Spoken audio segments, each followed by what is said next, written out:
क्या खत्म होने वाली है डॉलर की बादशाहत? ईरान युद्ध ने अमेरिका की दादागिरी का जनाजा निकाल दिया है। जी हां, डॉलर वर्सेस अब युआन हो रहा है। ईरान युद्ध और मिडिल ईस्ट की बदलती रणनीतियों के बीच डॉलर की वैश्विक पकड़ पर सवाल उठ रहे हैं।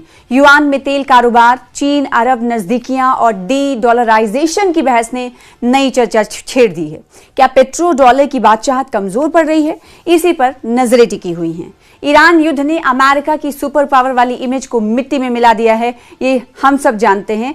मिट्टी में ना मिलाने को सही अगर ठहराते हैं आप, तो आप इतना तो कह सकते हैं कि अमेरिका की साख पर सवाल खड़ा हो गया है। मिडिल ईस्ट के देश धीरे धीरे अपनी सुरक्षा के लिए अमेरिका पर से निर्भरता हटा रहे हैं और नए मिलिट्री अलायंसेस बना रहे हैं।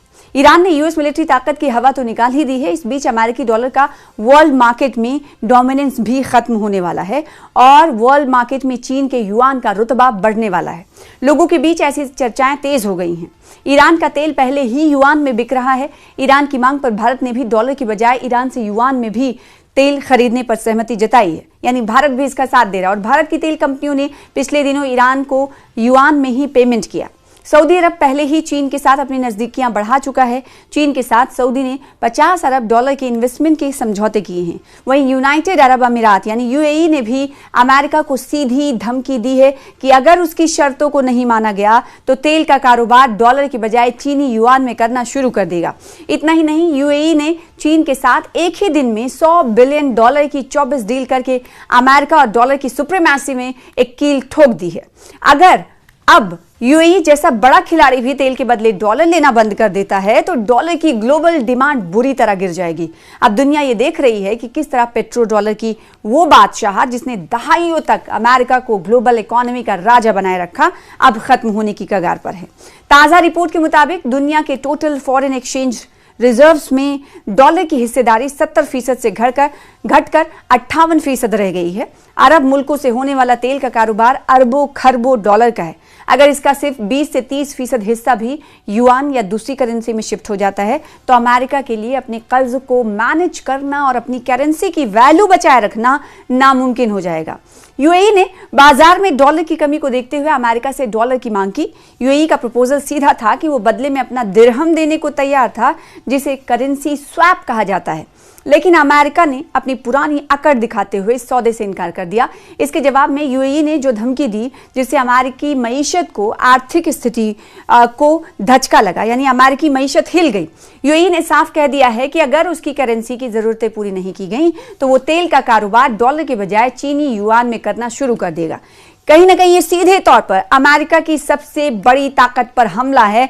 तो इस माना जा सकता है कि अब जो गल्फ कंट्रीज हैं वो भी कहीं ना कहीं अमेरिका को आंख दिखाते हुए नजर आ रहे हैं। और इससे सबसे मौजूदा जो एग्जाम्पल है वो ईरान से हुआ युद्ध है। हालांकि आज तक 22 अप्रैल को जो डेडलाइन थी सीज फायर की वो खत्म होने वाली है, लेकिन अभी आगे की बातचीत के हवाले से कोई पेशरफ्त होते हुए नहीं दिखाई दे रही है। पहले ये हुआ कि दूसरे दौर की बातचीत जो पीस टॉक है वो इस्लामाबाद में होगी और इसके लिए अमेरिका की तरफ से अपना वफ्द डेलीगेशन कौन कौन आने वाला है उसको लेकर जानकारी दी गई। तो दूसरी तरफ ईरान ने कुछ बिंदुओं पर सहमति नहीं होने की वजह से अपने डेलीगेशन को भेजने से इनकार कर दिया। ऐसे में दूसरी दौर की वार्ता जो थी वो ठंडे बस्ते में पड़ती हुई नजर आई। अब कब बात होगी, कब ये पेशरफ्त होगी, इसके हवाले से कुछ नहीं कहा जा सकता। कौन सा तारीख मुकर्रर होगा? क्या ये माना जाए कि कल 22 के बाद जब सूरज निकलेगा तो फिर से सीज फायर की खिलाफ वर्जी उल्लंघन किया जाने लगेगा, यानी अमेरिका की तरफ से वार किया जाएगा और ईरान की तरफ से पलटवार किया जाएगा? क्या ऐसा होगा, या फिर अंदर खाने बहुत कुछ चल रहा है जो बाहर निकल आना बाकी है? या फिर ये कहा जाए कि ईरान इस वक्त अपने इरादे पर मौजूद है, अपने अज़्म पर कायम है कि वो अमेरिका को अपनी शर्तों को मनवा लेगा, तभी बातचीत की राह हमवार होगी, यानी तभी हम बातचीत करेंगे जब आप इन मुद्दों पर, इन शर्तों पर कायम रहेंगे।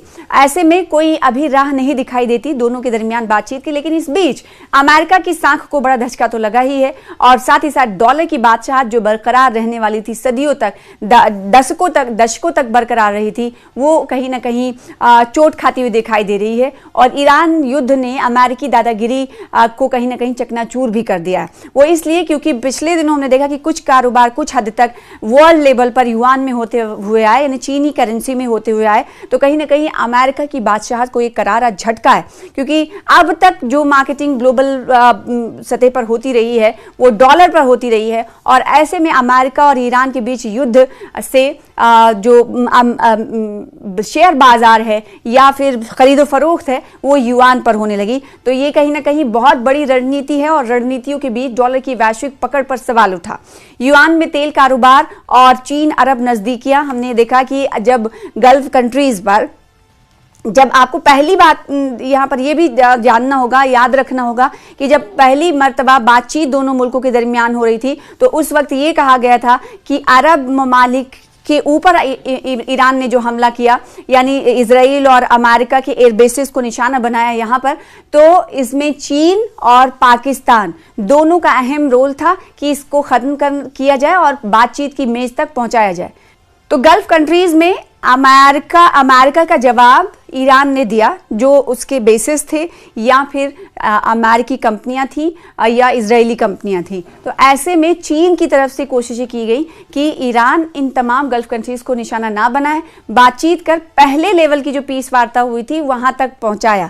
और दूसरी तरफ हमने देखा कि अमेरिका को बातचीत की मेज तक बुलाने में पाकिस्तान ने बहुत अहम किरदार अदा किया, और पाकिस्तान कहीं ना कहीं मीडिएटर का रोल अभी भी अदा करना चाहता है। लेकिन दूसरे दौर की बात कब होगी, ये अभी तक इसकी राह हमवार नहीं हुई है।